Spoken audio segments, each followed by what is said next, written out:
Everyone, क्या हाल है आप सभी लोगों के। उम्मीद करता हूँ आप सब लोग बढ़िया होंगे, ठीक है ना।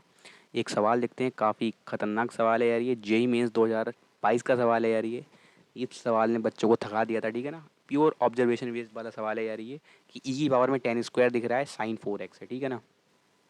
यही हिंट है कि ई की पावर में 10 स्क्वायर x है और साइन 4x है, यही आपका हिंट है। वीडियो को पॉज करके एक बार खुद से ट्राई करके देखिए आप, उसके बाद ही आगे वीडियो प्रोसीड करिएगा। उम्मीद करता हूँ आपने इस क्वेश्चन को ट्राई किया होगा। आइए देखते हैं कैसे करना है इसका प्यारा सा सल्यूशन। तो आपको आई दिया है ई की पावर में 10 square x into sine 4x, ठीक है ना।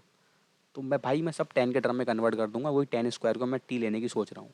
तो साइन 4x को पहले थोड़ा सा मैनिपुलेट करके देखते हैं, क्या पता कुछ हो जाए। तो साइन 4x लिख सकता हूँ मैं कैसे, 2 sin 2x कॉस 2x। बताओ यार, 2 टाइम साइन 2x मुझे पता है 10 के टर्म में क्या होता है, 2 10x अपॉन 1 + 10 स्क्वायर x। ये आपको ही पता होगा ये, ठीक है ना। कॉस 2x को लिख सकता हूँ मैं 1 - 10 square x divide by 1 + 10 square x। बोलो यार, कोई दिक्कत वाली बात तो नहीं है यहाँ तक, सिंपल सा है, बताओ, ठीक है। तो आपका आई फिर क्या आ जाएगा, आई आपका आ जाएगा 10 के टर्म में ई की power 10 square x into sine 4x के जगह पे क्या लिख दूंगा मैं, 4 है ये, 2 × 4 हो गया, 4 बाहर निकाल दिया, 10x इंटू 1 - 10 स्क्वायर x, नीचे डिवाइड में क्या लिखा, मल्टीप्लाई में 1 + 10 स्क्वायर x का होल स्क्वायर dx। बताओ यार, सिंपल सी बात है, यहाँ तक कोई दिक्कत नहीं होना चाहिए आपको। तो अब मुझे क्या टी लेना है 10 स्क्वायर x को, ठीक है। तो यहाँ तो लिखा हुआ है 10x, ठीक है ना, लेकिन सेक स्क्वायर x नहीं दिख रहा है मुझे। सेक स्क्वायर के लिए क्या होता है, 1 + 10 स्क्वायर होना चाहिए न्यूमरेटर में, नहीं है तो बना लो भाई, कोई दिक्कत नहीं है। तो आपका एक 2 ले लेता हूँ अंदर में, और ई की पावर 10 स्क्वायर x चल ही रहा है मेरे पास।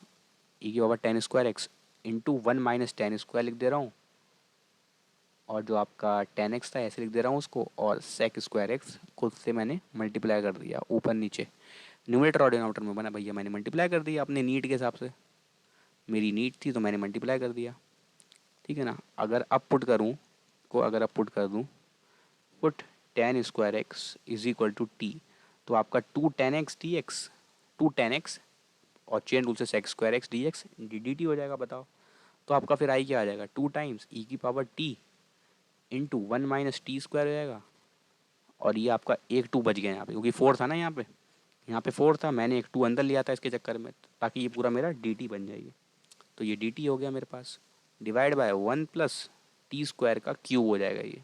कैसे, क्योंकि सेक स्क्वायर एक्स क्या है, 1 + 10 स्क्वायर एक्स है वो भी, तो 1 + 10 स्क्वायर मतलब 1 + t² हो गया, ठीक है।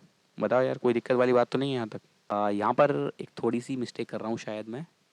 देखो, अब 10 स्क्वायर एक्स को टी लिया है ना मैंने, तो ये 1 + t का क्यूब हो जाएगा, 1 + t है ये, t² नहीं होगा, 1 + t हो जाएगा ये, ठीक है। तो इसको फिर दोबारा लिख लेता हूँ मैं नेक्स्ट पेज पे फिर, ठीक है।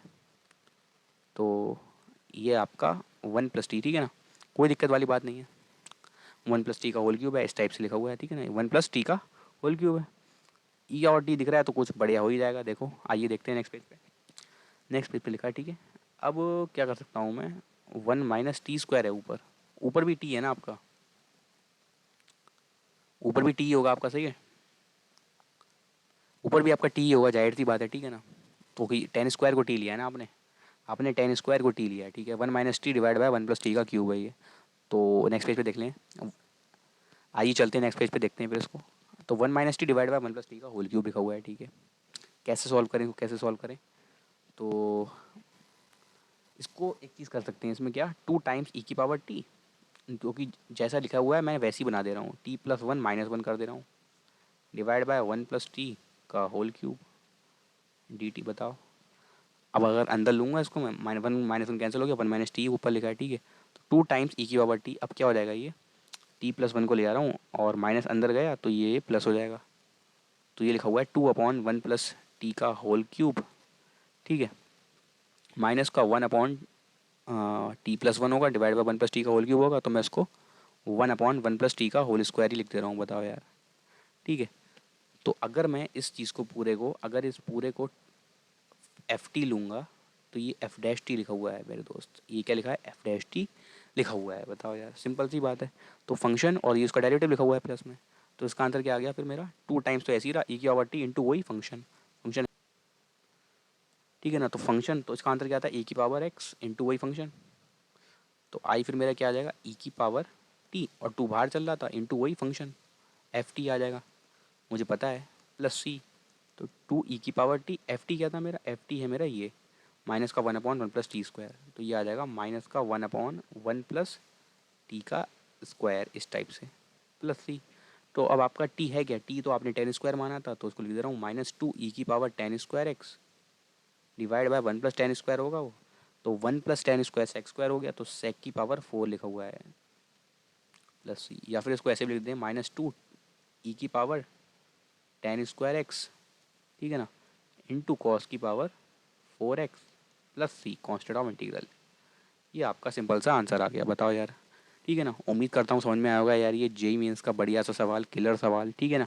तो इसका आंसर आपका क्या था ऑप्शंस में, ऑप्शंस में लिखा हुआ था -2e⁻10 square x into cos की पावर 4x, ठीक है ना। मतलब जो आपका ये साइन था ना, ये साइन बस साइन कॉस में हो गया है, और जो 4 ये लिखा हुआ है ये पावर में आ गया है और आपका ये आंसर हो गया, ठीक है ना। उम्मीद करता हूँ ये इस सवाल से कुछ आपको नया सीखने को मिला होगा। काफ़ी अच्छे सवाल पूछे गए थे 2022 में, ठीक है ना। उनमें से ये एक वन ऑफ द क्वेश्चन है जो काफ़ी इंटरेस्टिंग और बढ़िया सवाल है। मैनिपुलेशन में काफ़ी अच्छा सवाल बनता है ये, मैनिपुलेशन अगर देखी जाए तो काफ़ी अच्छी लग रही है इसमें। पहली बात तो यही थी कि 10 स्क्वायर मानूंगा तो कैसे मैनिपुलेट करूँ, 10 के टर्म में कैसे करूँ। उसके बाद सेक स्क्वायर कम पड़ रहा था तो हमने ऊपर नीचे मल्टीप्लाई कर लिया जानबूझ के, ठीक है ना।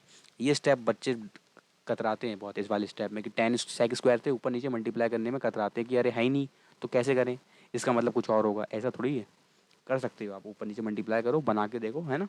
उसके बाद एक स्टेप यहाँ पे आता है, ये सवाल बहुत थोड़ा सा यहाँ से क्रिटिकल हो जाता है। यहाँ भी बच्चे नहीं मानते हैं कि मैं कैसे t+1 को हटाऊँ, क्योंकि नीचे क्यूब दिख रहा है, कहेंगे किसको फंक्शन मानूँ, किसको डेरिवेटिव मानूँ।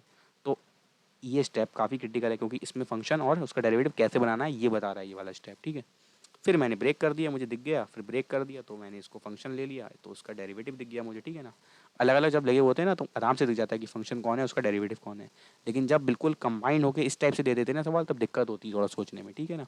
तो ये सबका मिक्सचर है, आप इस क्वेश्चन की बढ़िया से प्रैक्टिस कीजिए। किलर क्वेश्चन है ना, किलर क्वेश्चन है यार एकदम, ये बढ़िया सवाल है, ठीक है। उम्मीद करता हूँ कुछ नया सीखने को मिला होगा आपको इस सवाल से। मिलते हैं नेक्स्ट वीडियो में, तब तक के लिए ओके बाय।